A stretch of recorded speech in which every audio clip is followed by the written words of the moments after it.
രക്തമില്ലാത്ത മനുഷ്യർ.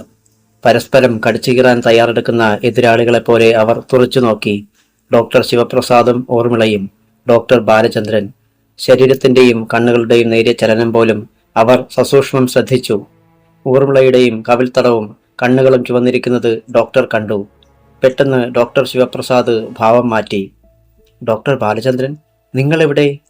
അത് തന്നെയാണ് എനിക്കും ചോദിക്കാനുള്ളത്. ഇവൾക്കും മെന്റൽ പ്രോബ്ലം ഉണ്ടോ? നിങ്ങൾ ഇവളെയും ചികിത്സിക്കുന്നുണ്ടോ? ഡോക്ടർ ശിവപ്രസാദ് അത് കേട്ട് പുഞ്ചിരിച്ചു. മുള്ളിനെ മുള്ളുകൊണ്ടെടുക്കുന്നത് പോലെ അയാൾ തന്നെ പരിഹസിക്കുകയാണെന്ന് ഡോക്ടർ ബാലചന്ദ്രന് തോന്നി. ഊർമിള എൻ്റെ ബന്ധുവാണ്. ഇവളുടെ കാര്യങ്ങൾ ഞാനാണ് അന്വേഷിക്കുന്നത്, ഡോക്ടർ ശിവപ്രസാദ് പറഞ്ഞു. അങ്ങനെ എന്തെങ്കിലും പറഞ്ഞയാൾ ഒഴിഞ്ഞു മാറുമെന്ന് ഡോക്ടർ ബാലചന്ദ്രന് അറിയാമായിരുന്നു. അയാളുടെയും ഊർമിളയുടെയും മുഖത്തേക്ക് ഡോക്ടർ മാറി മാറി നോക്കി. ഊർമിളയ്ക്ക് പതർച്ചയുണ്ടെന്ന് ഡോക്ടർ കണ്ടു. ഡോക്ടർ ചികിത്സിച്ച ഉമ മരിച്ച കാര്യം അറിഞ്ഞല്ലോ അല്ലേ? ബാലചന്ദ്രൻ ചോദിച്ചു. ഉമ മരിച്ചോ? എങ്ങനെ? ഡോക്ടർ ശിവപ്രസാദ് അത്ഭുതം നടിച്ചു. അതിന്റെ ഉത്തരം നിങ്ങൾ പറയുമെന്നാണ് ഞാൻ കരുതുന്നത്. എന്തൊക്കെ അസംബന്ധങ്ങളാണ് ഡോക്ടർ പറയുന്നത്? നിങ്ങളുടെ ട്രീറ്റ്മെന്റിലല്ലായിരുന്നോ ഉമ? പ്രധാനമന്ത്രിക്കില്ലാത്ത സെക്യൂരിറ്റി അല്ലായിരുന്നോ? പിന്നെ അവൾക്ക് എന്തെങ്കിലും സംഭവിച്ചാൽ നിങ്ങളുടെ ഇൻഎഫിഷ്യൻസിയാണ്. ഡോക്ടർ ശിവപ്രസാദ് പറഞ്ഞു തീരുന്നതിന് മുമ്പ് തന്നെ ഡോക്ടർ ബാലചന്ദ്രൻ ശബ്ദമുയർത്തി. ഷട്ടപ്പ്! ഉമയെ കൊന്ന കുറ്റത്തിൽ നിന്ന് ആർക്കും രക്ഷപ്പെടാമെന്ന് കരുതണ്ട. ഒരുത്തനെയും വെറുതെ വിടില്ല. ഉമയെ കൊന്നതാണോ? അത് സമയമാകുമ്പോൾ ഞാൻ നിങ്ങളോട് പറയാം. ഇപ്പോഴെനിക്ക് ഊർമിളയോട് അല്പം സംസാരിക്കാനുണ്ട്. ഇപ്പോൾ സാധ്യമല്ല. ഞങ്ങൾ ഗൗരവമായ ചില കുടുംബ പ്രശ്നങ്ങൾ സംസാരിച്ചു കൊണ്ടിരിക്കുകയാണ്. എനിക്കൊരു കൊലപാതക പ്രശ്നത്തെ പറ്റിയാണ് സംസാരിക്കാനുള്ളത്. അത് സംസാരിക്കാമെന്ന് ഉറപ്പുള്ളത് കൊണ്ടാണ് ഇവിടേക്ക് വന്നത്. അല്ലെങ്കിൽ ഇവളെ ഞാൻ അവിടേക്ക് വരുത്തിയേനെ. തന്റെ ശബ്ദം കേട്ട് ഊർമിളയുടെ മുഖം വിളറുന്നത് ഡോക്ടർ ബാലചന്ദ്രൻ കണ്ടു. ഉമ മരിച്ചതിന് ഇവളെന്ത് തെറ്റ് ചെയ്തു? ശിവപ്രസാദ് ചോദിച്ചു. ഷട്ടപ്പ്! നിങ്ങൾ കൂടുതൽ സംസാരിക്കണ്ട. എനിക്ക് ഊർമിളയോടാണ് സംസാരിക്കാനുള്ളത്. ഭയപ്പെടുത്താൻ നിങ്ങളാരാ? പോലീസോ? അത് ഞാൻ പറയാം. ഡോക്ടർ ഇപ്പോൾ വെളിയിൽ പോകൂ. സാധ്യമല്ല.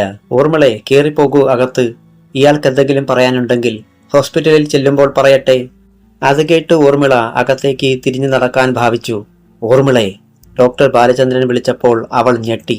നിനക്കിവിടെ നിന്ന് രക്ഷപ്പെടാനൊന്നും കഴിയില്ല. എന്നെ നിനക്ക് അറിയാമല്ലോ, ഡോക്ടർ ബാലചന്ദ്രൻ തുടർന്നു. ഇയാളോട് വെളിയിൽ പോകാൻ പറയ്. അതാ നിനക്ക് നല്ലത്. പോലീസ് സ്റ്റേഷനിൽ പോകുന്നതും അടികൊള്ളുന്നതും സുഖമുള്ള കാര്യമായി നിനക്ക് തോന്നുന്നുണ്ടോ? ഊർമിള അത് കേട്ട് ഞെട്ടി. മര്യാദയ്ക്കാണ് ഇതുവരെ ഞാൻ നിങ്ങളോട് സംസാരിച്ചത്, ഡോക്ടർ ശിവപ്രസാദ് പറഞ്ഞു. എന്റെ അടുത്ത് വന്ന് കൂടുതൽ ഷൈൻ ചെയ്യാനൊന്നും ഞാൻ സമ്മതിക്കില്ല. കൊലകൊമ്പന്മാരായ ഒത്തിരി ഡോക്ടർമാരെ കണ്ടിട്ടുള്ളവനാ ഈ ശിവപ്രസാദ്. ധാരാളം ഭ്രാന്തന്മാരെയും. നിന്നെയും ചങ്ങലക്കിടാൻ എനിക്ക് കഴിയും. ഠപ്പ്! പറഞ്ഞു തീരും മുമ്പ് ഡോക്ടർ ശിവപ്രസാദിന്റെ കരണക്കുറ്റിക്ക് അടി വീണു. എന്നെ ഭ്രാന്ത് പിടിപ്പിക്കാനല്ലേ നിന്റെ ഉദ്ദേശം? ഇത് തുടക്കമായിരിക്കട്ടെ. ഇനി ഇത് കൂടാതിരിക്കണമെങ്കിൽ ഈ ക്ഷണം ഇവിടെ നിന്ന് പൊയ്ക്കോ. അല്ലെങ്കിൽ അരമണിക്കൂറിനുള്ളിൽ പോലീസ് നിന്നെ തൂത്തുവാരും. അടികൊണ്ട ഡോക്ടർ ശിവപ്രസാദ് വിരണ്ടുപോയി. അത്രയും പ്രതീക്ഷിച്ചില്ല. ഊർമിളയുടെ മുഖത്തെ രക്തച്ഛവി മാഞ്ഞുപോയി. കോപം കൊണ്ട് വിറയ്ക്കുകയായിരുന്നു ഡോക്ടർ ബാലചന്ദ്രൻ. വീണ്ടും അടിക്കുമെന്ന് തോന്നി. ഉമയുടെ മരണത്തിന് പിന്നിൽ നിന്റെ ഈ കറുത്ത കൈകളുണ്ടെന്ന് എനിക്കറിയാം, ഡോക്ടർ ബാലചന്ദ്രൻ തുടർന്നു. ഭ്രാന്ത് പിടിപ്പിച്ച് നിങ്ങൾക്ക് അവളെ കൊല്ലാൻ കഴിഞ്ഞില്ല. മർദ്ദിച്ചു കൊല്ലാമെന്ന് കരുതി അല്ലേ? അവസാനത്തെ കരുനീക്കം ആരുടേതാണെന്നും എനിക്കറിയാം. അതൊന്ന് തെളിയിച്ചിട്ട് ഞാൻ നിന്നെ വന്ന് കാണും. നിന്നെ ഞാൻ വെറുതെ വിടില്ല, നോക്കിക്കോ.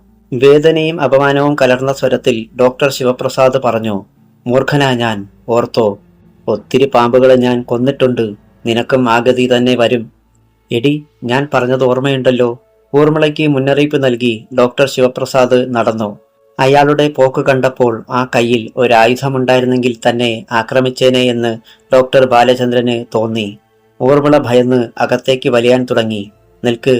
ഡോക്ടർ അവളുടെ അടുത്തേക്ക് ചെന്നു. സ്വീകരണ മുറിയിൽ മറ്റാരുമില്ലെന്ന് ചുറ്റും നോക്കി ഡോക്ടർ ബാലചന്ദ്രൻ ഉറപ്പുവരുത്തി. ക്ലോക്കിന്റെ ശബ്ദം ഹൃദയത്തുടിപ്പ് പോലെ. മ്യാവ്! മേശപ്പുറത്തിരുന്ന ഒരു കരിമ്പൂച്ച താഴേക്ക് ചാടിയിറങ്ങി. ഇവിടെ മറ്റാരാണുള്ളത്? ഡോക്ടർ ബാലചന്ദ്രൻ ചോദിച്ചു. ഇപ്പോൾ ആരുമില്ല, ഊർമിള പറഞ്ഞു. ഡോക്ടർ ശിവപ്രസാദ് ഇവിടെ സ്ഥിരം സന്ദർശകനാണോ? വല്ലപ്പോഴും വരും. ഇന്നലെ അയാൾ ഇവിടെ വന്നിരുന്നോ? ഡോക്ടർ, എന്നോട് എന്തിനാണിങ്ങനെയൊക്കെ ചോദിക്കുന്നത്? അവൾ ഇപ്പോൾ കരയുമെന്ന് തോന്നി. മരിച്ചുപോയ ഉമയെ നിനക്ക് പരിചയമുണ്ടോ? ഇല്ല. ഈ ഡോക്ടർ നിനക്ക് പണം തന്ന് സഹായിക്കാറുണ്ടല്ലേ? അവൾ മറുപടി പറഞ്ഞില്ല. നിങ്ങൾ തമ്മിൽ ബന്ധമൊന്നുമില്ലെന്നത് നേരല്ലേ? ഉണ്ട്. എൻ്റെ അമ്മയുടെ അനിയത്തിയുടെ. വേണ്ട, വിശദീകരിക്കണ്ട. അതിലെ കൃത്രിമത്വം ഡോക്ടർക്ക് മനസ്സിലായി. ഉമ മരിച്ചുവെന്ന് നേരം വെളുക്കുന്നതിന് മുമ്പ് നിനക്കറിയാമായിരുന്നു അല്ലേ? ഇല്ല. രാത്രിയിൽ 2 പ്രാവശ്യം അവൾക്ക് മരുന്ന് കൊടുത്തത് ഊർമിളയല്ലേ? ഡോക്ടർ ബാലചന്ദ്രൻ തിരിഞ്ഞ് അവളുടെ കണ്ണുകളിലേക്ക് നോക്കി. തീയിൽ ചവിട്ടിയതുപോലെ അവൾ നടുങ്ങി. നിനക്കാരാ ഉറക്ക ഗുളികകൾ തന്നത്? ഓവർഡോസ് ഉറക്ക ഗുളികകൾ മരുന്നിൽ ലയിപ്പിച്ചാണ് നീ കൊടുത്തത്. ഉമയുടെ ഹൃദയസ്പന്ദനം നിലയ്ക്കാൻ അതിന്റെ 1/3 മതിയായിരുന്നു. ആരാണ് നിന്നെ അതിനെ പ്രേരിപ്പിച്ചത്? കഴുത്തിലൊരു കയറുകൊണ്ട് ഡോക്ടർ ബാലചന്ദ്രൻ വരിഞ്ഞു മുറുക്കുന്നത് പോലെയാണ് ഊർമിളയ്ക്ക് തോന്നിയത്. ഇല്ല, എനിക്കൊന്നും അറിയില്ല, ഭയന്ന് വിറച്ചുകൊണ്ടവൾ പറഞ്ഞു. ഇങ്ങനെ പറയാതിരിക്കാൻ വേണ്ടിയാണ് ഡോക്ടർ ശിവപ്രസാദ് നിന്റെ കരണത്തടിച്ചത് അല്ലേ? അവളുടെ കണ്ണുകളിൽ തന്നെ തറപ്പിച്ചു നോക്കിക്കൊണ്ട് ഡോക്ടർ ബാലചന്ദ്രൻ പറഞ്ഞു. ആ വിരൽപ്പാടുകൾ നിന്റെ കവളിൽ നിന്നും ഇനിയും മാഞ്ഞിട്ടില്ല. ഊർമിള അത് കേട്ട് ഞെട്ടി. അടികൊണ്ട കവിൾ അറിയാതെ തടവി നോക്കി. ഡോക്ടർ പുഞ്ചിരിച്ചു. പറയാതെ തന്നെ നീയത് സമ്മതിച്ചു കഴിഞ്ഞു, ഡോക്ടർ പറഞ്ഞു. തനിക്ക് സംഭവിച്ച അബദ്ധമോർത്തവൾ വിരണ്ടുപോയി. ഡോക്ടർ, സത്യം പറഞ്ഞാൽ നിന്നെ രക്ഷിക്കാനുള്ള പഴുതുകളെപ്പറ്റി ഞാൻ ചിന്തിക്കാം. അല്ലെങ്കിൽ നിനക്ക് മരണശിക്ഷ കിട്ടും. യഥാർത്ഥ കുറ്റവാളികൾ രക്ഷപ്പെടുകയും ചെയ്യും. സർപ്പദംശനമേറ്റതുപോലെ ഊർമിള ഭയന്ന് വിളറി. തലകറങ്ങി വീഴുമെന്നവൾക്ക് തോന്നി. നിന്നെ ഇരയാക്കിയവർ ചിരിക്കുകയും ചെയ്യും. അവർക്കൊന്നും നിന്നെ രക്ഷിക്കാൻ കഴിയില്ല. അതിനൊട്ട് ശ്രമിക്കുകയുമില്ല. ഡോക്ടർ ബാലചന്ദ്രൻ തുടർന്ന് പറഞ്ഞു. ഡോക്ടർ. ഉമയുടെ കണ്ണുകൾ നിറഞ്ഞു. മറിഞ്ഞു വീഴാതിരിക്കാൻ അവൾ മേശമേൽ പിടിച്ചു. അതിലിരുന്ന ഫ്ലവർ ബേസും പൂക്കളും ഇളകി. പറയൂ, എന്താണുണ്ടായത്? എന്നെ രക്ഷിക്കണം. ഞാൻ നിരപരാധിയാണ്. അവൾ കരഞ്ഞു. അതെ, നിരപരാധിയല്ല. നിരപരാധിയായ നിന്നെ അവർ ഇരയാക്കി അല്ലേ? ആരാണ് നിനക്ക് ഉറക്ക ഗുളികകൾ തന്നത്? ഡോക്ടർ ശിവപ്രസാദ്. ഉമ്മ എവിടെയാണ് കിടക്കുന്നതെന്നറിയാനാണ് ഇന്നലെ അവിടെ വന്നത്. ആ ഗുളികകൾ മരുന്നിൽ കലർത്തി കൊടുത്തില്ലെങ്കിൽ എന്നെ കൊന്നുകളയുമെന്നവർ ഭീഷണിപ്പെടുത്തി. ഊർമിളയെ അലറിക്കൊണ്ടൊരാൾ അടുത്ത മുറിയിൽ നിന്നും ചാടി വീണു. ഡോക്ടർ ശിവപ്രസാദ് അതിനുള്ളിൽ മറ്റൊരാളെ നിർത്തിയിട്ടുണ്ടായിരുന്നെന്ന് ഡോക്ടർ ബാലചന്ദ്രന് മനസ്സിലായി. അതേപ്പറ്റി ഊർമിളയ്ക്ക് അറിവൊന്നുമില്ലായിരുന്നുവെന്ന് അവളുടെ മുഖഭാവം കണ്ടപ്പോൾ ഡോക്ടർക്ക് മനസ്സിലായി. അതേപ്പറ്റി ഊർമിളയ്ക്ക് അറിവൊന്നുമില്ലായിരുന്നുവെന്ന് അവളുടെ മുഖഭാവം കണ്ടപ്പോൾ ഡോക്ടർക്ക് മനസ്സിലായി. അറവ് കത്തി പോലെ വലിയൊരു കത്തി അയാൾ നീട്ടിപ്പിടിച്ചിരുന്നു. എടി, ഒരക്ഷരം മിണ്ടരുത്. ഇറങ്ങടോ വെളിയിൽ, അല്ലെങ്കിൽ നിന്നെ ഇപ്പോൾ ഞാൻ ഇറച്ചിയാക്കും. അലറി കത്തി വീശിക്കൊണ്ടാണ് അവന്റെ വരവ്. അത് വായുവിനെ മുറിച്ചപ്പോൾ ഒരു സീൽക്കാര ശബ്ദമുണ്ടായി. ഊർമിള ഭയന്ന് നിലവിളിച്ചു പോയി. ഡോക്ടർ ബാലചന്ദ്രൻ മുന്നിൽ കിടന്ന കസേര അവന്റെ മുകളിലേക്ക് തട്ടിയിട്ടു. അവൻ ആ മരക്കസേര വെട്ടി. കത്തി മരത്തിൽ തറച്ചു കയറിയ നിമിഷം മതിയായിരുന്നു ഡോക്ടർക്ക് അവനെ കാലുകൊണ്ട് തട്ടിത്തെറിപ്പിക്കാൻ. അവൻ മേശക്കടിയിലേക്ക് തെറിച്ചുപോയി. പിടിവിട്ട് തെറിച്ച കത്തിമുന സോഫയിൽ തറഞ്ഞു നിന്നു. എഴുന്നേൽക്കാൻ തുടങ്ങിയ അവന്റെ തലയ്ക്കൊരടി ഡോക്ടർ കൊടുത്തു. തണ്ണിമത്തൻ പോലെ തല കഴുത്തിന് മുകളിൽ ഇളകി. അവന്റെ വായിൽ നിന്ന് ചോര തെറിച്ചു. ഒരു നിലവിളിയോടെ അവൻ ബോധം കെട്ടു വീണു. സോഫയിൽ കുത്തിനിന്ന കത്തി വലിച്ചെടുത്തുകൊണ്ട് ഡോക്ടർ ഊർമിളയുടെ നേരെ തിരിഞ്ഞു. അവൾ ഭയന്നുപോയി. ഡോക്ടറുടെ മറ്റൊരു മുഖം കാണുകയായിരുന്നു അവൾ. ഉമയെ കൊന്നതിന് അവർ എത്ര രൂപ നിനക്ക് തന്നു? 5000. അതെന്തു ചെയ്തു? എന്റെ കയ്യിലുണ്ട്. മേശവലിപ്പ് തുറന്ന് 10ന്റെ 5 കെട്ട് നോട്ടുകൾ അവൾ കാട്ടിക്കൊടുത്തു. ഇത് നീ പോലീസിനോട് സമ്മതിക്കുമോ? പെട്ടെന്ന് അവളുടെ കണ്ണുകളിൽ ഒരു ചലനം ഡോക്ടർ കണ്ടു. ആർക്കോ സജ്ഞ കൊടുക്കും പോലെ. അപകടം മനസ്സിലാക്കി ഡോക്ടർ ബാലചന്ദ്രൻ വെട്ടിത്തിരിഞ്ഞു നോക്കി. അതിനു മുമ്പേ തലയിൽ അടി വീണു. ചോര കണ്ണിലേക്കും വായിലേക്കും ഒഴുകി. ഡോക്ടർ ബാലചന്ദ്രൻ അലറി നിലവിളിച്ചു. തല പിളർന്ന വേദന കൊണ്ട് പിന്നോട്ട് ബില്ല് പോലെ വളഞ്ഞപ്പോൾ മുകളിൽ കണ്ടത് വീടിന്റെ മേൽക്കൂരയല്ല, 1000 സൂര്യന്മാർ കത്തുന്ന ആകാശമാണ്. ആ ആകാശം വിണ്ടുകീറി. ഒരഗ്നികുണ്ഠം ഡോക്ടർ ബാലചന്ദ്രന്റെ ശിരസിലേക്ക് വീണു കത്തി. അധ്യായം 9. 3ാമത്തെ പ്രാവശ്യം ഡോക്ടർ ബാലചന്ദ്രൻ കണ്ണു തുറന്നു നോക്കി. ആശാദേവി തന്നെ നോക്കി നിൽക്കുന്നത് കണ്ടു. സംസാരിക്കാൻ ആശ ശ്രമിച്ചപ്പോഴേക്കും വീണ്ടും ഡോക്ടർക്ക് ബോധം നഷ്ടപ്പെട്ടു. ഓർത്തപ്പോൾ ആശയ്ക്ക് ശരീരമാസകലം ഒരു വിറയലുണ്ടായി. ശവമായിരുന്നു തനിക്ക് കിട്ടേണ്ടിയിരുന്നത്. പക്ഷേ ഭാഗ്യത്തിന് ബോധം മാത്രമേ നശിച്ചുള്ളൂ. ഒരുപാട് രക്തവും പോയി. നേഴ്സ് ഊർമിളയിൽ നിന്ന് ഇത്രയധികം അപകടമുണ്ടാകുമെന്ന് കരുതിയില്ല. അവിടെ എന്താണ് സംഭവിച്ചതെന്നും അറിയില്ല. താൻ പോലീസിനെ വിട്ട് അവളെ അന്വേഷിക്കാമെന്ന് പറഞ്ഞതാണ്, കേട്ടില്ല. അതിന്റെ ശിക്ഷ ഇത്രയും ഭയങ്കരമാകുമെന്ന് കരുതിയില്ല. റോഡിലൂടെ പോയവരാണ് നിലവിളി കേട്ട് ഓടിച്ചെന്നത്.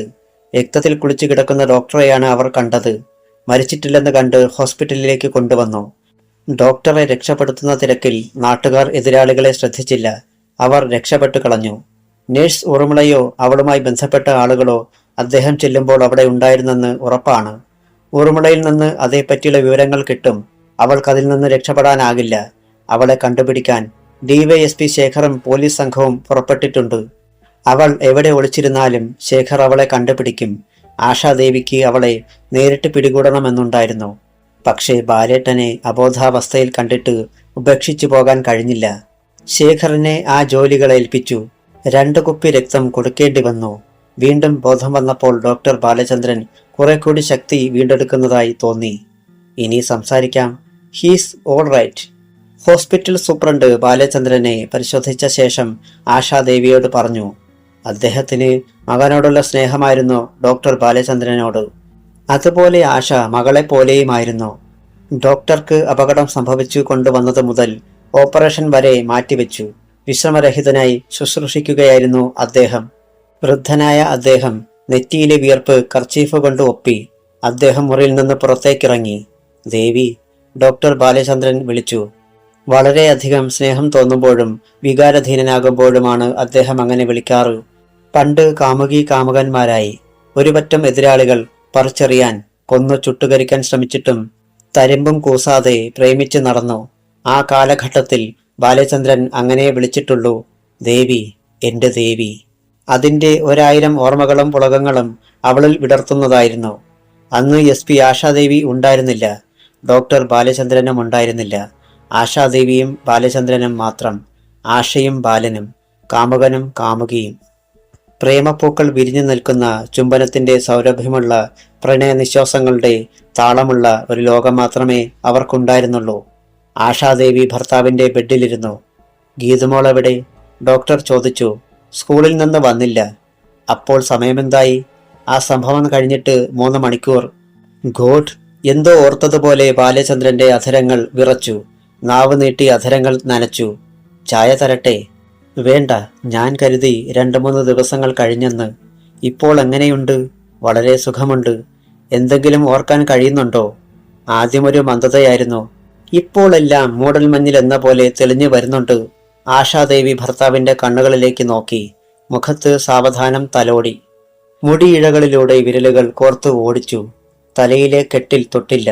അതിൽ രക്തനിറം. അല്പം ചായ തരൂ. ആശ ചായ ഫ്ലാസ്കിൽ നിന്നെടുത്തപ്പോൾ ഡോക്ടർ ചാരിയിരുന്നു. ഞാൻ സഹായിക്കാം, തലയനക്കണ്ട. 2 തലയിണകൾ എടുത്തു വെച്ച് ചാരിയിരുന്നു. ചായ കുടിച്ചു കഴിഞ്ഞപ്പോൾ ആശ ചുണ്ടു തുടച്ചു കൊടുത്തു. നെറ്റിയിലെ വിയർപ്പൊപ്പി. നീ അവരെ കണ്ടോ? ആരെ? ഊർമിളയെയും ഗുണ്ടകളെയും? ഇല്ല, ശേഖറിനെ അയച്ചിരിക്കുകയാണ്. എന്താണുണ്ടായത്? ഡോക്ടർ ബാലചന്ദ്രൻ അരമണിക്കൂർ സമയമെടുത്ത് സംഭവിച്ച കാര്യങ്ങൾ വിശദമായി പറഞ്ഞു. ആശാദേവിക്ക് ഇടയ്ക്ക് ഒന്നും ചോദിക്കേണ്ടി വന്നില്ല. ഓരോ പ്രതിയുടെയും സാഹചര്യത്തിന്റെയും വ്യക്തമായ ചിത്രം ലഭിക്കുമാറാണ് അദ്ദേഹം അത് വിവരിച്ചത്. ഡിവൈഎസ്പി ശേഖറും പോലീസുകാരും തിരിച്ചു വന്നു. ആ വീട്ടിലാരുമില്ല. ഊർമിള രക്ഷപ്പെട്ടു കളഞ്ഞു. മറ്റാരും അവിടേക്ക് വന്നതായി കണ്ടവരാരുമില്ല, ശേഖർ പറഞ്ഞു. പക്ഷേ ഒരു ജീപ്പ് ഡോക്ടർ അപകടം സംഭവിച്ചുവെന്ന് പറയുന്ന സമയത്ത് അടുത്ത മതിലിനരികിൽ നിന്ന് പോകുന്നത് കണ്ടതായി ചില സ്ത്രീകൾ പറയുന്നുണ്ട്. അതിൽ ആരൊക്കെയുണ്ടായിരുന്നെന്ന് ആർക്കും അറിയില്ല. പക്ഷേ അവൾക്ക് രക്ഷപ്പെടാനാകില്ല. ഈ രാത്രിയിൽ തന്നെ അവളെ കസ്റ്റഡിയിലെടുക്കാനാവുമെന്നാണ് ഞാൻ കരുതുന്നത്. എങ്ങനെ? ആശ ചോദിച്ചു. ഊർമിളയുമായി ബന്ധമുള്ള എല്ലായിടത്തും പോലീസ് തിരയുന്നുണ്ട്. അവളൊരു സ്ത്രീയല്ലേ. പോലീസിനെ കബളിപ്പിക്കാൻ അത്രയൊന്നും അവൾക്ക് കഴിയില്ല. CI ഫിലിപ്പിനെയും ബഷീറിനെയും ആ ജോലി ഞാൻ ഏൽപ്പിച്ചിരിക്കുകയാണ്. ഡോക്ടർ ശിവപ്രസാദ് അവിടെ വന്നിരുന്നതായി ആർക്കെങ്കിലും അറിയാമോ? ഇല്ല, ഡോക്ടർ ബാലചന്ദ്രൻ പോലും അവിടെ വന്നത് ആരും കണ്ടില്ല. ആ വളവ് പെട്ടെന്ന് നാട്ടുകാരുടെ ശ്രദ്ധയിൽപ്പെടില്ല. ശരി, വളരെ കരുതലോടെ ഇരിക്കണം. മഹേഷ് എന്തു ചെയ്യുന്നുവെന്ന് നോക്കിക്കൊള്ളണം. Yes sir. ഊർമിളയുടെ വീട്ടിൽ പോലീസ് കാവലുണ്ടല്ലോ അല്ലേ? ഉണ്ട്. പ്രേമ അവിടേക്ക് വന്നപ്പോൾ അവർ സംസാരം നിർത്തി. ഇതിന്റെയൊക്കെ പിന്നിൽ അയാളാണ്, മഹേഷ്. പ്രേമ പറഞ്ഞു. പിന്നെ ആ ഭ്രാന്തൻ ഡോക്ടറും? അറിയാം, തെളിവില്ല. ആശാദേവി സാവധാനം പറഞ്ഞു. ശേഖർ മാറിപ്പോയപ്പോൾ മുച്ചീട്ട് കളിക്കാരനെയും കള്ളവാറ്റുകാരനെയും പിടിക്കുന്നത് പോലെ ഇവരെ അറസ്റ്റ് ചെയ്യാനൊന്നും പറ്റില്ല. ആശ സഹോദരനെ രക്ഷിക്കാൻ ശ്രമിക്കുകയാണെന്ന് ജനങ്ങൾ പറഞ്ഞാൽ? പ്രേമ ചോദിച്ചു. പ്രേമേ? ആശാദേവി അവളുടെ മുഖത്തേക്ക് നോക്കി. അയാളെ രക്ഷിക്കാൻ ഞാൻ ശ്രമിക്കുമെന്നോ? എന്റെയും ബാലേട്ടന്റെയും അന്തകനാണ് അയാൾ. നീയും ജനങ്ങളും ചിന്തിക്കുന്നത് പോലെ എനിക്ക് ചിന്തിക്കാൻ കഴിയില്ല. ഞാനൊരു പോലീസ് ഓഫീസറാണ്. കോടതിക്ക് തെളിവുകൾ വേണം, കോൺക്രീറ്റ് എവിഡൻസ്. ഞാൻ കോടതിയിൽ എത്തിക്കുന്ന പ്രതി തെളിവുകൾ ദുർബലമാണെന്ന കാരണത്താൽ രക്ഷപ്പെടാൻ പാടില്ല. സോറി, ഞാൻ എൻ്റെ വിഷമം കൊണ്ട് പറഞ്ഞത്. പ്രേമ പറഞ്ഞു. എനിക്കറിയാം. എൻ്റെ ചേച്ചിയെ കൊന്നു. ഇനി അവശേഷിക്കുന്നത് ഞാനാണ്. എൻ്റെ ജീവന്റെ കാര്യത്തിൽ എനിക്ക് പേടിയുണ്ട്. എന്തിന്? ആശാദേവി ചോദിച്ചു. ഉമയോട് എനിക്ക് സംസാരിക്കാൻ കഴിഞ്ഞില്ല. ഉമ മരിക്കും മുമ്പ് നിന്നോടെന്തെങ്കിലും പറഞ്ഞോ? പറഞ്ഞു, എല്ലാം പറഞ്ഞു. ചേച്ചിയെ കൊല്ലേണ്ടത് അവന്റെ ആവശ്യമായിരുന്നു. ആവശ്യമോ? അതെ, പറയൂ. ആശാദേവി അവളെ സൗകര്യമായ ഒരിടത്തേക്ക് വിളിച്ചുകൊണ്ടു പോകാൻ തുടങ്ങിയപ്പോൾ സൂപ്രണ്ട് വന്നു. ആശ മോളെ. എന്താ ഡോക്ടർ? ബാലൻ നിന്നെ വിളിക്കുന്നു. ശരി ഡോക്ടർ. പ്രേമേ, നമുക്കല്പം കഴിഞ്ഞ് സംസാരിക്കാം. ആശാദേവി ഡോക്ടറുടെ മുറിയിലേക്ക് ചെന്നു. എനിക്കൊരു സിഗരറ്റ് വലിക്കണമെന്നുണ്ടായിരുന്നു, പക്ഷേ വലിക്കുന്നത് അപകടമാണ്, ഡോക്ടർ ബാലചന്ദ്രൻ പറഞ്ഞു. അതെ, അപകടമാണ്. ആശ പറഞ്ഞു. വലിക്കണ്ട. ശേഖർ വന്നു, പക്ഷെ ഊർമിള മുങ്ങിക്കളഞ്ഞു. നിനക്കവളെ കിട്ടുകയില്ലെന്ന് എനിക്കറിയാം. ഡോക്ടർ വരണ്ട അധരങ്ങൾ കൊണ്ട് ചിരിച്ചു. ഇന്ന് രാത്രി തന്നെ അവളെ കസ്റ്റഡിയിലെടുക്കാൻ കഴിയുമെന്ന് ശേഖറിന് ഉറപ്പുണ്ട്. വെറുതെയാണ്. അതെന്താ? നിങ്ങളെക്കാൾ വിദഗ്ധരാണ് അതിന് പിന്നിൽ. ആ വീട്ടിൽ വെച്ച് എന്നെ കൊല്ലാൻ ശ്രമിക്കണമെങ്കിൽ എത്ര ബുദ്ധിയില്ലാത്തവരാണ് അവരെന്ന് ചിന്തിക്കാൻ പാടില്ലേ? ഊർമിളയെ പോലീസ് അന്വേഷിച്ചു വരുമെന്നുറപ്പുണ്ടായിട്ടും അവരത് ചെയ്തു. ബുദ്ധിയിലല്ല, ചങ്കൂറ്റത്തിലും കായബലത്തിലും വിശ്വസിക്കുന്നവരാണവർ. മഹേഷിനെയും ഡോക്ടർ ശിവപ്രസാദിനെയും പറ്റിയാണോ ഈ പറയുന്നത്? അല്ല. അതെങ്കിൽ തന്നെ അവർക്കെതിരെ നിരത്താൻ നമുക്ക് തെളിവുകളില്ല. മറിച്ച് ഒരു ബഹുജന പ്രക്ഷോഭമുണ്ടാക്കി അവർക്ക് നമ്മളെ കൊടുക്കുകയും ചെയ്യാം. പക്ഷേ അവന്റെ ഉദ്ദേശം മറ്റെന്തോ ആണെന്ന് തോന്നുന്നു. അതേപ്പറ്റി പ്രേമയ്ക്കറിയാം. മരിക്കുന്നതിന് മുമ്പ് ഉമയ അവളോട് പറഞ്ഞിട്ടുണ്ട്. ആ രാത്രിയിൽ. നിന്നോട് പറഞ്ഞില്ലേ അവൾ? പറയാൻ തുടങ്ങുമ്പോഴാണ് ബാലേട്ടൻ വിളിച്ചത്. പക്ഷെ എന്നെ ഉപദ്രവിച്ചവരെ കണ്ടുപിടിക്കുകയാണ് പ്രധാനം.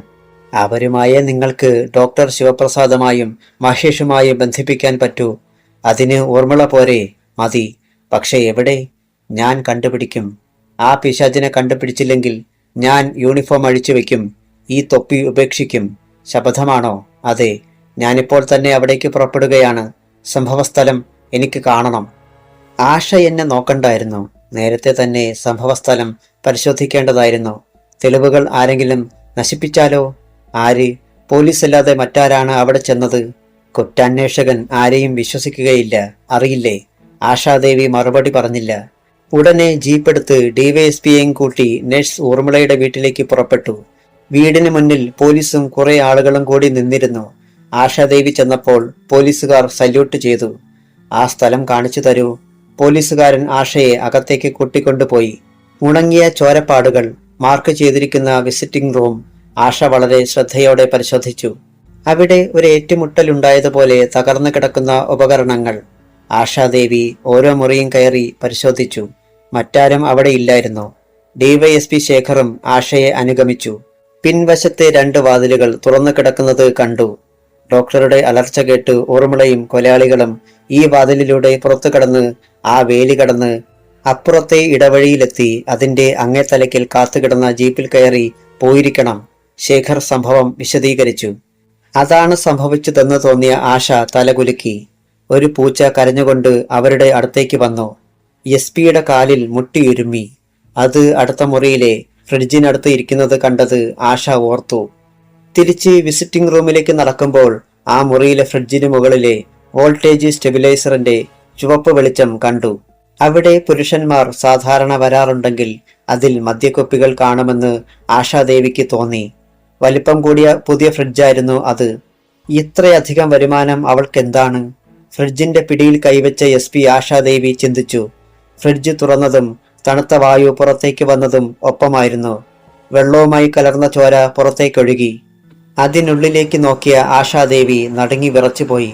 ഒരു സ്ത്രീയുടെ തണുത്തു മരവിച്ച ശരീരം, തുറച്ച കണ്ണുകൾ, കഴുത്തിൽ തറച്ചു നിൽക്കുന്ന കത്തി, അതിന്റെ പിടിവരെ ഒഴുകിയ ചോര തണുത്ത് കട്ട പിടിച്ചിരിക്കുന്നു. അവളെ കൊന്ന് മടക്കി ചുരുട്ടി വെച്ചിരിക്കുകയാണ്. വല്ലാത്തൊരു ശബ്ദം ആശാദേവിയിൽ നിന്നുണ്ടായി. ആ മൃതദേഹം ആശാദേവിയുടെ കാൽച്ചുവട്ടിലേക്ക് മറിഞ്ഞു വീണു. അധ്യായം 10. മൃതശരീരം ആ ഫ്രിഡ്ജിൽ നിന്ന് മറിഞ്ഞു വീണപ്പോൾ SP ആശാദേവി പിന്നോട്ട് മാറി. നടുക്കി വിറപ്പിക്കുന്ന കാഴ്ചയായിരുന്നു അത്. എന്തു പറ്റി സാർ?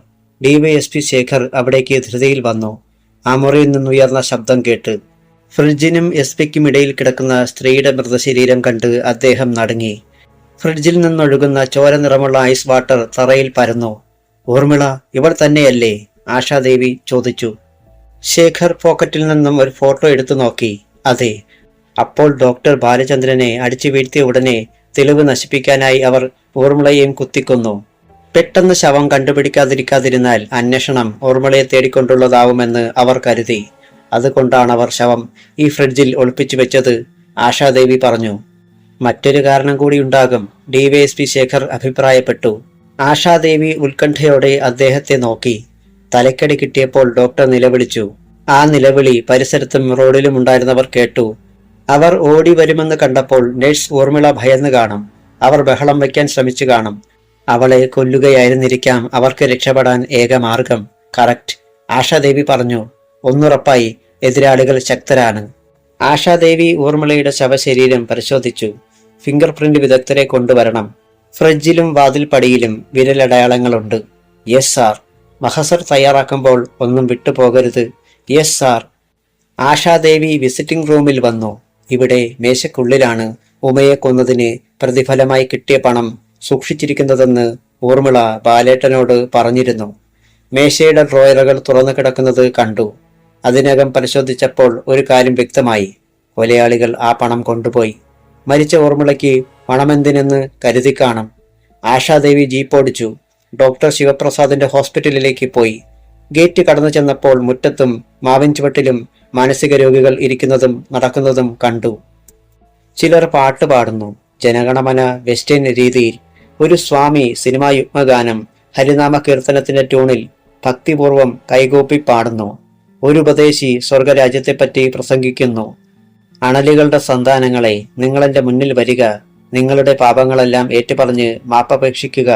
അത് കേട്ടുകൊണ്ടിരുന്ന ഒരു ഭ്രാന്തൻ എഴുന്നേറ്റ് ചെന്ന് കരഞ്ഞുകൊണ്ട്, എനിക്ക് കുറച്ച് മാപ്പ് തരാമോ? ഞാൻ ഒത്തിരി പാപം ചെയ്തു. പിന്നിലിരുന്ന മറ്റൊരുവൻ അവന്റെ ഷർട്ടിൽ പിടിച്ചു വലിച്ചു. വാ, ഞാനാ ദൈവം. ആണോ? അതെ, എന്റെ സുവിശേഷം പ്രസംഗിക്കാനായി ഞാൻ ഈ ഉപദേശിയെ അയച്ചതാ. കണ്ടോ, ഞാൻ ഫോൺ വിളിച്ചപ്പോൾ പോലീസ് വന്നത്? ആശാദേവിയെ നോക്കി ആ ഭ്രാന്തൻ പറഞ്ഞു. മറ്റേയാൾ ആശാദേവിയെ നോക്കി. ദൈവമേ, ഈ പോലീസ് മാലാഖയാണോ? അല്ല, മാലാഖയ്ക്ക് രാത്തിയുണ്ട്. ഉപദേശിയുടെ രാത്തി പോലത്തെ രാത്തിയാണോ? എടാ മൊട്ടേ, എന്താ ദൈവമേ, നീ ദൈവത്തെ ശിക്ഷിക്കരുത്. ദൈവം പല്ലു തേക്കുകയില്ല അല്ലേ? ഇന്നലെ നേഴ്സ് ദൈവത്തെ തല്ലിയില്ലേ? ഞാൻ അവളെ നരകത്തിൽ വിടും, മുള്ളുമുരുക്കയിൽ കയറ്റും. അല്പനേരം അത് കേട്ട് നിന്ന ശേഷം ആശാദേവി വരാന്തയിൽ കയറി. ഇടനാഴിയിലൂടെ നടക്കുമ്പോൾ ഒരു നിലവിളി കേട്ടു. തൊട്ടടുത്തുള്ള മുറിയിൽ നിന്നായിരുന്നു. വാതിലിലെ ഗ്ലാസിലൂടെ നോക്കിയപ്പോൾ ഒരു യുവാവിന് ഷോക്ക് കൊടുക്കുന്നതാണ് കണ്ടത്. തലയിൽ പിടിപ്പിച്ചിരിക്കുന്ന ഉപകരണം കയ്യും കാലും ബന്ധിച്ചിരിക്കുന്നു. ഷോക്കേറ്റ് നിലവിളിച്ചുകൊണ്ട് പിടയുന്ന മനുഷ്യൻ. യന്ത്രം പോലെ വിറച്ച് ആ ശരീരം നിശ്ചലമായി. ഉപകരണം അയാളുടെ ശിരസിൽ നിന്നെടുത്തു മാറ്റിയ ശേഷം ഡോക്ടർ ശിവപ്രസാദ് പുറത്തേക്ക് വന്നു. വാതിൽ തുറന്നപ്പോൾ ആശാദേവിയെ കണ്ടു. ആ മുഖത്തൊരു ഭാവപകർച്ചയുണ്ടായി. ആശാദേവിയുടെ കണ്ണുകളെ നേരിടാനാവാതെ അയാൾ പതറി. പെട്ടെന്ന് തന്നെ സ്വയം നിയന്ത്രിച്ച് ഭാവമാറ്റം മറച്ച് അത്ഭുതത്തോടെ ചോദിച്ചു, സാർ ഇവിടെ? അത്ഭുതമായിരിക്കുന്നല്ലോ. ഡോക്ടർ ശിവപ്രസാദ് പുറത്തു കടന്ന് ആശയുടെ മുന്നിൽ നടന്നു. എന്തിനാണ് ഇവിടേക്ക് വന്ന് ബുദ്ധിമുട്ടിയത്? എന്റെ എന്തെങ്കിലും സഹായം ആവശ്യമുണ്ടോ? എങ്കിലൊന്ന് ഫോൺ ചെയ്താൽ മതിയായിരുന്നു. ഞാൻ ഓഫീസിലേക്ക് വരുമായിരുന്നല്ലോ. വരൂ, എന്റെ മുറിയിലിരിക്കാം. ഡോക്ടർ ശിവപ്രസാദ്, ആശാദേവി വിളിച്ചു. Yes madam. ഡോക്ടർ ശിവപ്രസാദ് തിരിഞ്ഞു നിന്നു. എന്റെ ഭർത്താവിനെ കൊല്ലാതെ വിട്ടതിന് നന്ദി. ജീവൻ തിരിച്ചു തന്നില്ലേ? അയാളുടെ കണ്ണുകളിൽ തറപ്പിച്ചു നോക്കിക്കൊണ്ട് ആശാദേവി പറഞ്ഞു. എന്താണ് ഈ പറയുന്നത്? ഊർമിളയുടെ വീട്ടിൽ വെച്ച് ഡോക്ടർ അദ്ദേഹത്തെ കണ്ടില്ലേ? കണ്ടു. ഡോക്ടർ ബാലചന്ദ്രൻ വന്നയുടനെ ഞാൻ തിരിച്ചുപോയി. പിന്നെ എന്തുണ്ടായി? എനിക്കൊന്നും അറിയില്ല. അദ്ദേഹത്തിന്റെ തലയടിച്ച് പൊളിച്ചത് നിങ്ങളുടെ ആളുകളല്ലേ? ഛേ, എന്താ സാർ ഈ പറയുന്നത്? ഞാൻ വളരെ പ്രശസ്തമായ ഒരു ആശുപത്രി നടത്തുന്ന ഡോക്ടറാണ്. ചമ്പൽ കൊള്ളക്കാരനൊന്നുമല്ല. ഊർമിളയെ കൊന്ന കാര്യവും നിങ്ങൾക്കറിയില്ല അല്ലേ? കനത്തതായിരുന്നു ആശാദേവിയുടെ ശബ്ദം. ഊർമിളയെ കൊന്നോ? ആര്? ഡോക്ടർ അത്ഭുതവും അമ്പരപ്പും കലർന്ന ശബ്ദത്തിൽ ചോദിച്ചു. ആരാണ് അവളെ കൊന്നത് സാർ? ഞാൻ വരുമ്പോൾ ഡോക്ടർ ബാലചന്ദ്രനും ഊർമിളയും മാത്രമേ അവിടെ ഉണ്ടായിരുന്നുള്ളൂ. എനിക്ക് തോന്നുന്നത് അദ്ദേഹം അവളോട് വഴക്കിടാനാണ് വന്നതെന്ന. പലപ്പോഴും അദ്ദേഹം അവളെ ശല്യപ്പെടുത്തിയിട്ടുണ്ട്. ഡോക്ടർ ശിവപ്രസാദ്. ആശാദേവിക്ക് അത്രയും സഹിക്കാൻ കഴിഞ്ഞില്ല. തന്റെ ഭർത്താവ് ഒരു വിടനാണെന്നാണ് അയാൾ പറഞ്ഞുകൊണ്ട് വരുന്നത്. സാർ ദേഷ്യപ്പെടണ്ട.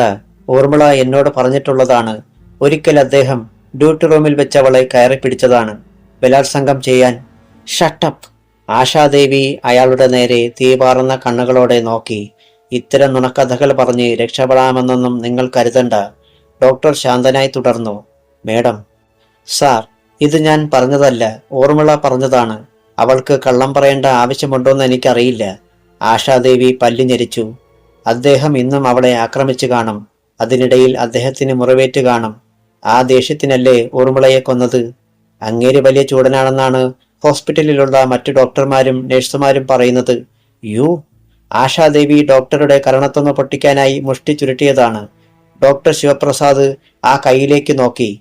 SP നിയന്ത്രിച്ചപ്പോൾ പുഞ്ചിരിച്ചു. നിങ്ങളെ അറസ്റ്റ് ചെയ്യാൻ ഇപ്പോഴെനിക്ക് കഴിയും, അത് മറക്കണ്ട, ആശാദേവി പറഞ്ഞു. ഡോക്ടർ ശാന്തനായി പുഞ്ചിരിച്ചു. അതിന് നിങ്ങൾക്കൊരു കാരണമോ സംശയ സാഹചര്യമോ ഉണ്ടാക്കാമല്ലോ. പക്ഷേ കൊണ്ടുപോകുന്ന ഉടനെ തന്നെ എന്നെ പുറത്തുവിടേണ്ടി വരും. എന്തു കുറ്റമാണ് നിങ്ങൾക്കെന്റെ പേരിൽ ആരോപിക്കാൻ കഴിയുന്നത്? സങ്കല്പവും ഊഹാപോഹവുമല്ലാതെ എന്തെങ്കിലും തെളിവുകളുണ്ടോ? ആ ബലത്തിലാണ് നിങ്ങൾ നിൽക്കുന്നതെന്ന് എനിക്കറിയാം ഡോക്ടർ ശിവപ്രസാദ്. പക്ഷേ ഒരു കുടുക്കിൽ നിന്ന് രക്ഷപ്പെടാനായി നിങ്ങൾ ഉപയോഗിക്കുന്നത് മറ്റൊരു കുടുക്കാണ്. അവസാനം ഇതിനെല്ലാം നിങ്ങൾ സമാധാനം പറയേണ്ടി വരും. ആശാദേവി അപകടകരമായ മുന്നറിയിപ്പായി പറഞ്ഞു. സാർ, നിങ്ങൾ പറയുന്നതൊന്നും എനിക്ക് മനസ്സിലാകുന്നില്ല. ഞാൻ നിരപരാധിയാണ്. ആരൊക്കെയോ പറഞ്ഞ നുണക്കഥകൾ വിശ്വസിച്ചിരിക്കുകയാണ് മാഡം. നോ. അതെ, എന്നോടെന്തോ വൈരാഗ്യം നിങ്ങൾക്കുണ്ട്. അല്ലായിരുന്നെങ്കിൽ യഥാർത്ഥ കുറ്റവാളികളെ പിടികൂടുകയില്ലായിരുന്നോ? യഥാർത്ഥ കുറ്റവാളികൾ ആരാണെന്ന് എനിക്കറിയാം. തെളിവുകൾ എല്ലായ്പ്പോഴും നിങ്ങൾക്ക് മറയ്ക്കാൻ കഴിയില്ല. നിങ്ങളുടെ വാടക കൊലയാളികളെ ഞാൻ കണ്ടുപിടിക്കും. ഫ്രിഡ്ജിലെ ഐസിൽ മരവിച്ച ഊർമിളയുടെ ചോരയ്ക്കും ഉറക്കത്തിൽ നിന്ന് മരണത്തിലേക്ക് തള്ളിവിട്ട ഉമയുടെ കണ്ണുനീരിനും നിങ്ങൾ സമാധാനം പറയേണ്ടി വരും. I will show you. ഒരു നിമിഷത്തേക്ക് SP ആശാദേവിയുടെ മുന്നിൽ ഡോക്ടർ ശിവപ്രസാദ് പതറിപ്പോയി.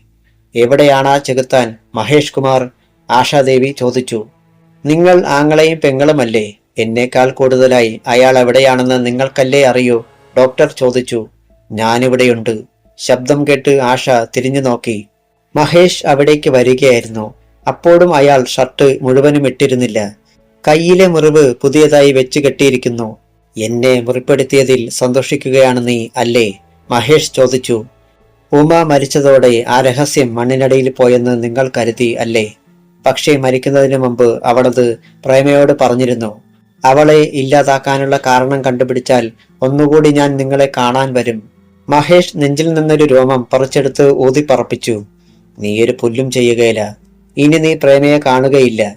SP ആശാദേവി നടുക്കത്തോടെ അയാളെ നോക്കി. ആ കണ്ണുകളിൽ ഒരിരയെ തിന്ന ചെന്നായയുടെ സംതൃപ്തി ഉണ്ടായിരുന്നു. അധ്യായം 11. പ്രേമയെ ഇയാൾ എന്തു ചെയ്തെന്നാണ്?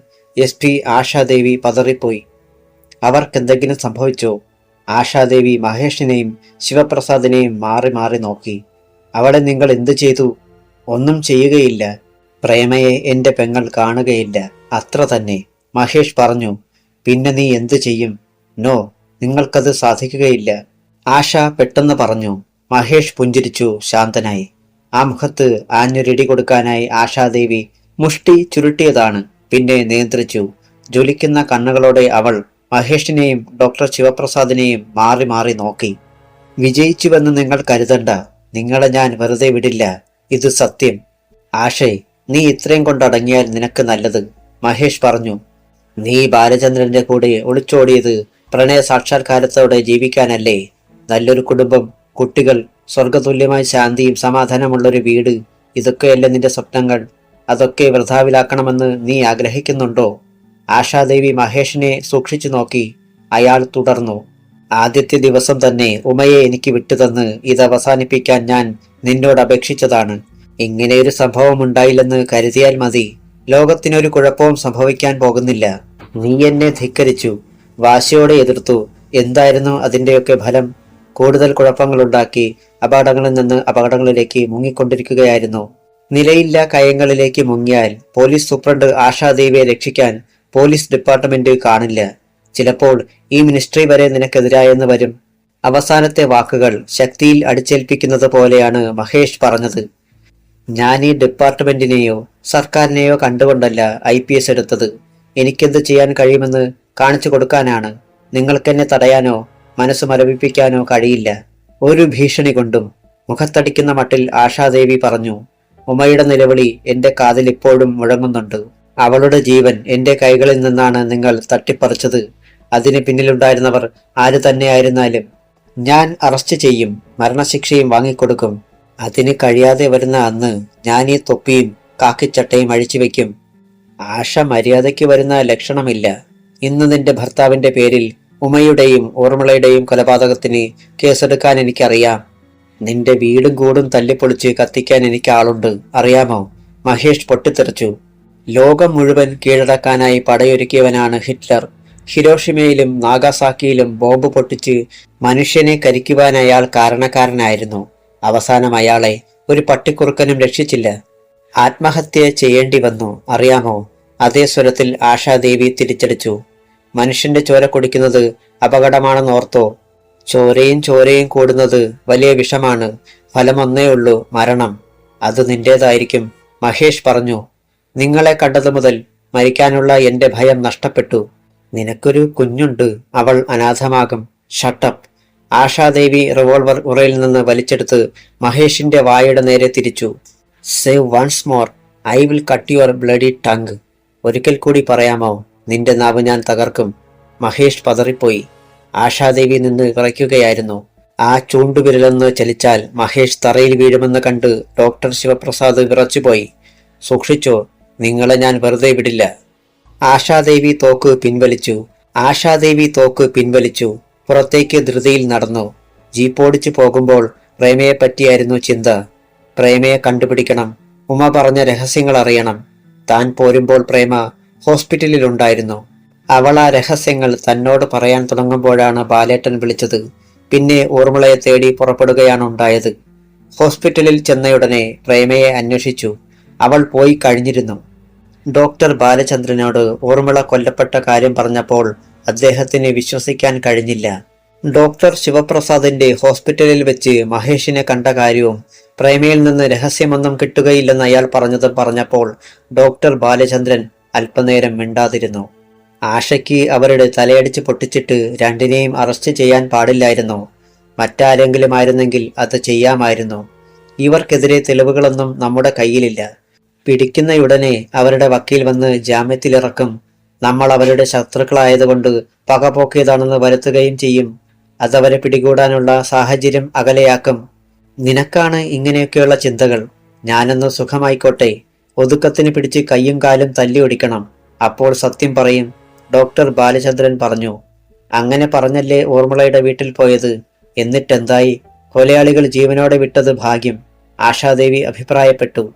ഞാൻ അത്രയ്ക്ക് പ്രതീക്ഷിച്ചില്ല. അവളെന്റെ അടുത്ത് കിളികിളി പോലെ സത്യം പറഞ്ഞതാണ്. പക്ഷേ ആ മുറിക്കകത്ത് മുഴുവൻ ആളുണ്ടാവുമെന്ന് ഞാൻ കരുതിയില്ല. ഊർമിളയെപ്പോലെ അവന്മാരുടെ ശമ്പളം പറ്റുന്ന എത്ര പേർ ഇനിയും ഈ ഹോസ്പിറ്റലിലുണ്ടെന്ന് അറിയില്ല. അടുത്ത ചാൻസിൽ എനിക്ക് തെറ്റ് പറ്റുകയില്ല. മറ്റൊരു കാര്യം, എത്രയും വേഗം പ്രേമയെ കണ്ടുപിടിക്കണം. അവൾ വീട്ടിൽ പോയി കാണും. സ്ഥലം എനിക്കറിയാം. അവിടെ ആരാണുള്ളത്? ഒരു ജോലിക്കാരനുണ്ടെന്ന് തോന്നുന്നു. 6 മണി കഴിഞ്ഞല്ലോ. വേഗം ചെന്ന് പ്രേമയെ കൂട്ടിപ്പോരണം. ഇനി അവൾ നമ്മുടെ നോട്ടത്തിലായിരിക്കണം. എന്റെ സംശയം ഇതിനകം അവൾ അവരുടെ കസ്റ്റഡിയിലായി കാണുമെന്നാണ്. നോ, ഇല്ല. ആശാദേവി അറിയാതെ പറഞ്ഞുപോയി. ഇല്ലെങ്കിൽ നല്ലത്, ഡോക്ടർ പറഞ്ഞു. മറ്റാരെയും വിടണ്ട. ആശ തന്നെ അവളുടെ വീട്ടിൽ പോകണം. സഹായത്തിന് ഇൻസ്പെക്ടറെയോ മറ്റോ കൊണ്ടുപോയാൽ മതി. ശരി. ഗീതുമോളെ കണ്ടില്ലല്ലോ. അവൾ നമ്മളെ കാണാതെ വിഷമിക്കുകയായിരിക്കും. അത് പറയാൻ വിട്ടുപോയി. സ്കൂൾ വിട്ടപ്പോൾ രവീന്ദ്രൻ ഗീതുമോളെ ഇവിടെ കൊണ്ടുവന്നിരുന്നു. ഞാനാണ് അവളെ കൊണ്ടുവരാൻ ഫോൺ വിളിച്ചു പറഞ്ഞത്.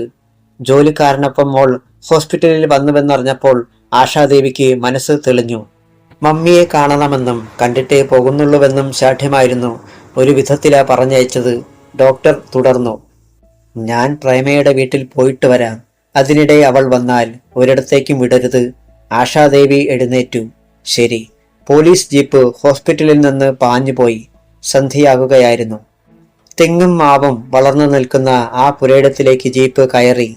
മഹേഷിന്റെ വീട്ടിൽ രാത്രിയിൽ ചെന്നപ്പോഴുണ്ടായ ദുരന്തം ആശയുടെ മനസ്സിൽ തെളിഞ്ഞു വന്നു. പിന്നിലൂടെ കയറി വീടിന്റെ മുന്നിലേക്ക് ചെല്ലുന്ന റോഡ്. ഭംഗിയുള്ള ഒരു വലിയ കെട്ടിടമായിരുന്നു അത്. ജീപ്പ് നിന്നപ്പോൾ വേലക്കാരൻ ഓടി വന്നു. ആശാദേവി ജീപ്പിൽ നിന്നിറങ്ങി. താൻ ഇവിടത്തെ ആളല്ലേ? അതെ, വേലക്കാരനാണ്. പേരെന്താണ്? കൃഷ്ണൻകുട്ടി. പ്രേമ ഇവിടെയുണ്ടോ? ഇല്ല. അത് കേട്ടപ്പോൾ ആശയുടെ നെറ്റിയിൽ ചുളിവുകൾ വീണു. എവിടെ പോയി? ഉച്ചയ്ക്ക് പോയതാണ്. എന്നോടൊന്നും പറഞ്ഞില്ല. ഇതുവരെ തിരിച്ചു വന്നുമില്ല. മറ്റാരെങ്കിലും അന്വേഷിച്ചു വന്നോ? ഇല്ല. പ്രേമയുടെ ചേട്ടൻ മഹേഷ് കുമാർ? ഇല്ല. ഡോക്ടർ ശിവപ്രസാദ്? ഇല്ല. പ്രേമ ഇത്രയും വൈകാറുണ്ടോ? ചിലപ്പോൾ. എവിടെ പോകും? അറിയില്ല. അവൾക്കാരാണ് കൂട്ടുകാർ? അറിയില്ല സാറേ. അവളുടെ കൂട്ടുകാരാരെങ്കിലും ഇവിടെ വരാറുണ്ടോ? ഇല്ല. ഉമ മരിക്കുന്നതിന് മുമ്പും ഇവിടെ വരുമായിരുന്നോ? വരുമായിരുന്നു. ഇവിടെ ടെലിഫോൺ ഉണ്ട് അല്ലേ? അവിടേക്ക് വരുന്ന ടെലിഫോൺ കമ്പികൾ ശ്രദ്ധിച്ചുകൊണ്ട് ആശ ചോദിച്ചു. നമ്പർ എത്രയാണ്? അയാൾ പറഞ്ഞ നമ്പർ ആശ കുറിച്ചെടുത്തു. പിന്നെ തന്റെ നമ്പർ കൊടുത്തു. പ്രേമ വരുമ്പോൾ ഈ നമ്പറിൽ വിളിക്കാൻ പറയണം. പറയാം. മറ്റെന്തെങ്കിലും സംഭവമുണ്ടായാലും കൃഷ്ണൻകുട്ടി എന്നെ ഈ നമ്പറിൽ വിളിക്കണം. ശരി സാർ. അയാൾ ആ നമ്പറിൽ നോക്കി പറഞ്ഞു. ആശാദേവി ജീപ്പിൽ കയറി സ്റ്റാർട്ട് ചെയ്തു. ആ ഇരുനില കെട്ടിടത്തിന്റെ നേരെ ഒന്നുകൂടി ദൃഷ്ടികൾ പായിച്ച് സൂക്ഷ്മ നിരീക്ഷണം നടത്തിയ ശേഷം ജീപ്പ് സ്റ്റാർട്ട് ചെയ്തു. വീടിന്റെ വലതുവശത്ത് ചാമ്പമരത്തിന്റെ ചുവട്ടിൽ ഒരു കാർ കിടക്കുന്നത് കണ്ടു. ഹോസ്പിറ്റലിൽ നിന്നിറങ്ങിയ പ്രേമ എവിടെ പോയി കാണും? അവളെ പിടികൂടി കഴിഞ്ഞാണോ മഹേഷ് തന്നെ കണ്ടത്? ഇനി നീ പ്രേമയെ കാണുകയില്ല. മഹേഷിന്റെ വാക്കുകൾ ആശാദേവിയുടെ കാതുകളിൽ മുഴങ്ങി. അവൻ അവളെ കൊന്നോ? ഉമയുടെ മരിച്ചു വിറങ്ങലിച്ച രൂപം ആശയുടെ മനസ്സിൽ തെളിഞ്ഞു വന്നു. സാവധാനമാണ് ജീപ്പ് ഓടിച്ചത്. വീടിനെ ചുറ്റി തെങ്ങിൻ തോട്ടത്തിലൂടെയുള്ള വഴിയിലൂടെ ജീപ്പ് നീങ്ങി. എത്രയും പെട്ടെന്ന് അവളെ കണ്ടുപിടിക്കണം. എല്ലായിടത്തും പോലീസിനെ കൊണ്ട് വല വിരിക്കണം. പ്രേമ കൂടി കൊല്ലപ്പെട്ടാൽ ഉമയെ സംബന്ധിക്കുന്ന രഹസ്യങ്ങൾ ഒരിക്കലും വെളിയിൽ വരില്ല. താനും ഭർത്താവും കഷ്ടപ്പെട്ടതൊക്കെ വെറുതെയാവും. കൊലയാളികൾ ഒരു പോറൽ പോലും ഏൽക്കാതെ അജയ്യരായി നിൽക്കുകയും ചെയ്യും. അത് പാടില്ല. SP ആശാദേവി ആക്സിലേറ്ററിൽ കാലമർത്തി. ജീപ്പ് മുന്നോട്ട് കുതിച്ചു. വലതുവശത്തെ തിട്ടയിൽ നിന്ന് ചാടിയ ഒരാൾ റോഡിന് മധ്യത്തേക്ക് ഓടിക്കയറി. ആശ ബ്രേക്ക് ചെയ്തപ്പോൾ വല്ലാത്തൊരു ശബ്ദമുണ്ടായി. ടയർ കരിഞ്ഞ മണം അനുഭവപ്പെട്ടു. ഒരു നിമിഷം കഴിഞ്ഞെങ്കിൽ അയാൾ ചക്രങ്ങൾക്കിടയിൽപ്പെട്ട് അരഞ്ഞേനെ. റോഡിൽ നിന്ന് എഴുന്നേറ്റ ആ മനുഷ്യന് നേരെ ആശാദേവി അമ്പരപ്പോടെ നോക്കി. കൃഷ്ണൻകുട്ടി. ഇപ്പോൾ താൻ കണ്ട വേലക്കാരൻ. എന്താ കൃഷ്ണൻകുട്ടി? എന്തുപറ്റി? ആശാദേവി ജീപ്പിൽ നിന്നിറങ്ങി. പ്രേമക്കുഞ്ഞ് ആ വീടിനുള്ളിലുണ്ട്. വന്നില്ലെന്ന് ഞാൻ കള്ളം പറഞ്ഞതാണ്. പെട്ടെന്ന് അയാൾ പറഞ്ഞു. എന്തിന്?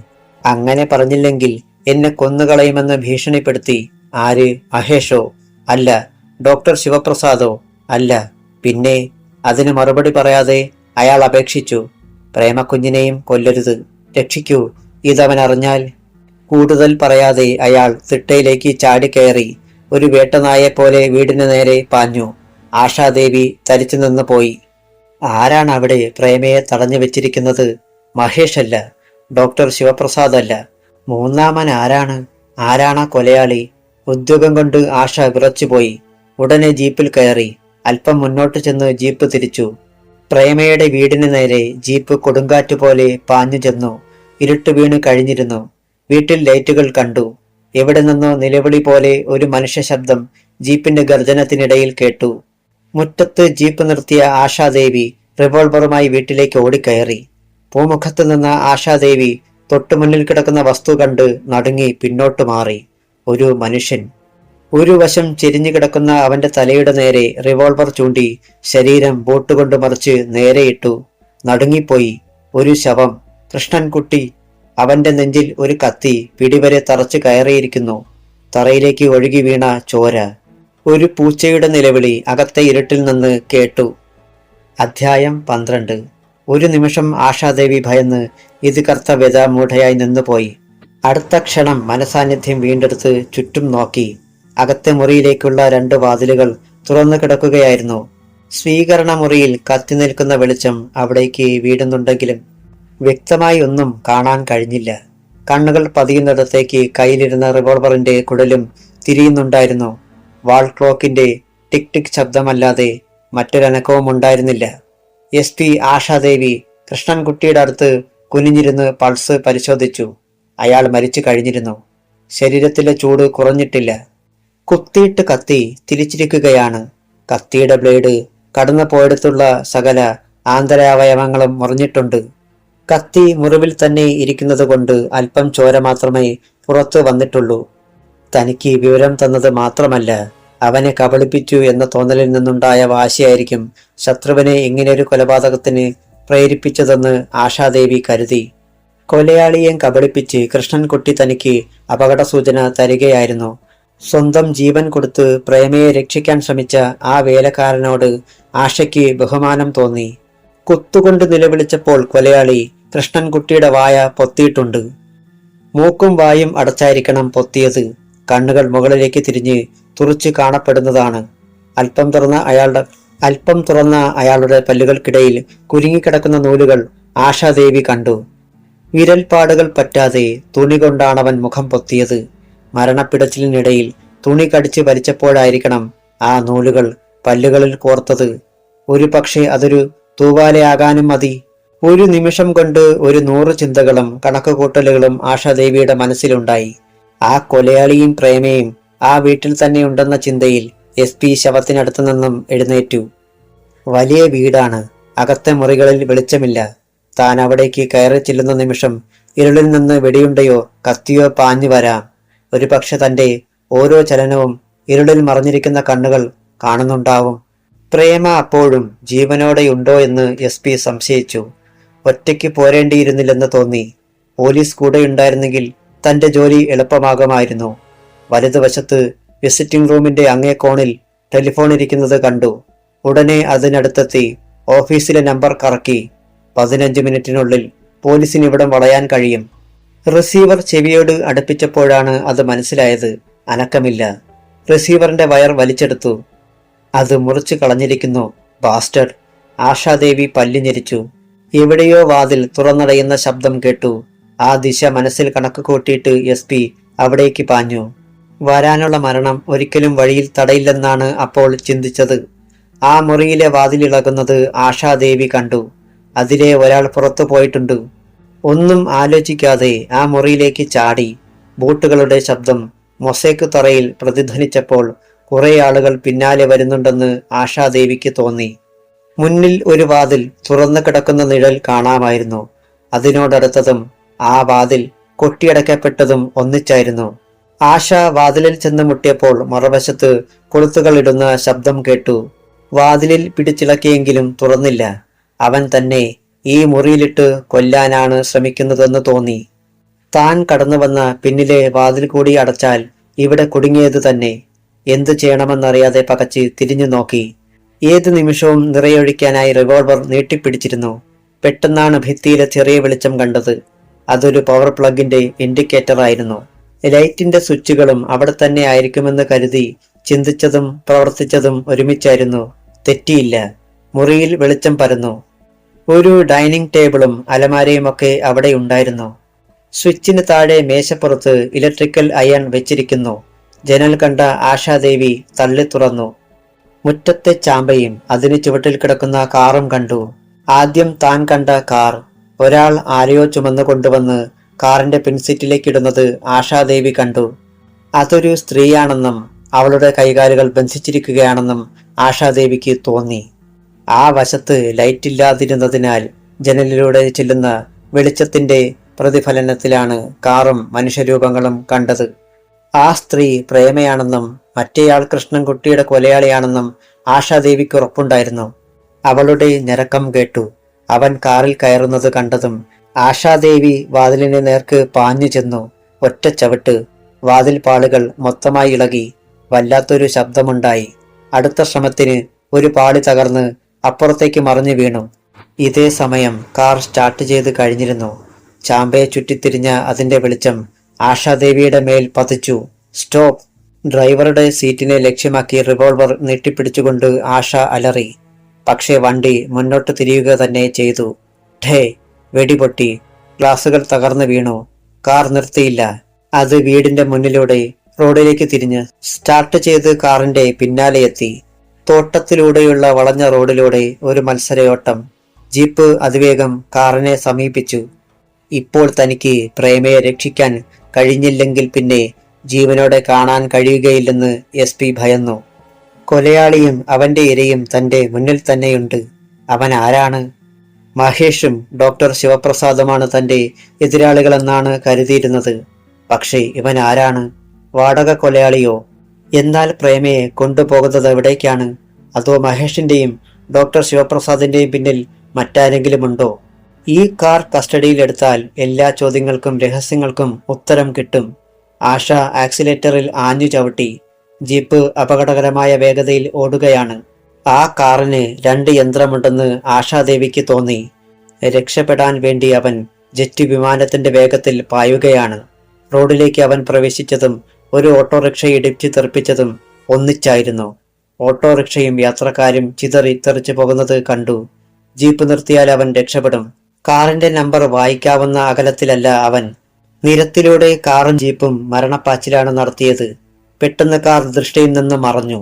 അവിടെ ചെന്നപ്പോൾ അതൊരു പോക്കറ്റ് റോഡിലൂടെ പോകുന്നത് കണ്ടു. കഷ്ടിച്ചൊരു വാഹനത്തിന് പോകാനുള്ള വീതിയെ റോഡിനുണ്ടായിരുന്നുള്ളൂ. എതിരെ ഒരു വാഹനം വന്നാൽ തിരിച്ചു പോരേണ്ടി വരും. അങ്ങനെ സംഭവിക്കണമേ എന്ന് പ്രാർത്ഥിച്ചുകൊണ്ട് ആശാദേവി കുതിച്ചു ചെന്നു. റിവോൾവർ റേഞ്ചിനടുത്തെത്തിയപ്പോൾ നിറയൊഴിച്ചു. കാറിന്റെ പിൻഗ്ലാസിൽ വെടിയേറ്റി ചിലന്തി വല പോലെ അത് നുറുങ്ങി. കാർ റോഡിലെ ഒരു കുഴിയിൽ ചാടിക്കയറിയപ്പോൾ ഗ്ലാസുകൾ പൊടിഞ്ഞ് അടർന്ന് ഡിക്കിയിലേക്കും റോഡിലേക്കും വീഴുന്നത് ഹെഡ്ലൈറ്റിന്റെ വെളിച്ചത്തിൽ ആശാദേവി കണ്ടു. വീണ്ടും നിറയൊഴിച്ചു. ഒരു ടയർ തകർന്നെന്ന് തോന്നുന്നു. കാർ നിന്നപ്പോഴേക്കും ജീപ്പ് തൊട്ടു പിന്നിലെത്തി. തൊട്ടില്ല എന്ന മട്ടിൽ നിന്നു. SP ജീപ്പിൽ നിന്ന് ചാടിയിറങ്ങി കാറിനടുത്തേക്ക് ചെന്നു. കാറിന്റെ പിൻസീറ്റിൽ കിടന്ന് പിടയുന്ന പ്രേമയെ കണ്ടു. അവളുടെ കൈകൾ പിന്നോട്ടാക്കി ബന്ധിച്ചിരിക്കുന്നു. പിടച്ചിലിനിടയിൽ മുടിക്കെട്ടടിഞ്ഞ് സീറ്റിൽ ചിതറിക്കിടക്കുന്നു. മുടിക്കുള്ളിൽ ആ മുഖവും ഭയന്നു പതറിയ കണ്ണുകളും ഒരു നിമിഷം ആശ കണ്ടു. വായിൽ വലിയൊരു ബാൻഡേഡ് ഒട്ടിച്ചിരിക്കുന്നു. ഞരങ്ങാനും പിടയാനുമല്ലാതെ മറ്റൊന്നിനും അവൾക്ക് കഴിയുമായിരുന്നില്ല. ഡ്രൈവറുടെ സീറ്റിലിരുന്ന കൊലയാളിയുടെ നേരെ റിവോൾവർ ചൂണ്ടി ആശാദേവി മുരണ്ടു. "You are under arrest. വികൃതി കാണിച്ചാൽ നിന്റെ തല ഞാൻ പൊട്ടിക്കും." അല്പം അകലെയുള്ള സ്ട്രീറ്റ് ലൈറ്റിന്റെയും ജീപ്പിന്റെ ഹെഡ്ലൈറ്റിന്റെയും വെളിച്ചം അവിടേക്ക് വീടുന്നുണ്ടായിരുന്നു. റോഡിനിരുവശത്തും മതിൽ, അപ്പുറത്ത് റബ്ബർ തോട്ടം. ഒരു മനുഷ്യജീവിയും അടുത്തില്ലെന്ന് ആശാദേവി മനസ്സിലാക്കി. അയാൾ ഡോർ തുറന്നിറങ്ങി. കണ്ണുകൾക്ക് താഴെ വെച്ച് ഒരു ചുവന്ന കൈലേസ് കെട്ടി അവൻ മുഖം മറച്ചിരുന്നു. ആശ നിർദ്ദേശിച്ചു. അയാൾ ആ കൈലേസ് താഴേക്ക് വലിച്ചു മാറ്റി. ആ മുഖം കണ്ട ആശാദേവി മുമ്പൊരിക്കലും ഉണ്ടാകാത്ത വിധത്തിൽ നടുങ്ങി. ഗിരീഷ് ചോപ്ര. ആശാദേവിയുടെ അധരങ്ങൾ അറിയാതെ വിറച്ചുപോയി. "യെസ്, ഇപ്പോഴും ജീവിച്ചിരിക്കുന്നു," അവൻ പറഞ്ഞു. ക്രൂരമായ ഒരു ചിരി ആ മുഖത്തുണ്ടായി. അനങ്ങിയപ്പോൾ വെളിച്ചം അവന്റെ മുഖത്ത് വീണു. അവൻ വായ തുറന്നപ്പോൾ കൂർത്ത തേറ്റപ്പല്ലുകൾ പ്രത്യക്ഷപ്പെട്ടു. ആശാദേവി നടുങ്ങി പിന്നോട്ടു മാറി. തുടരും.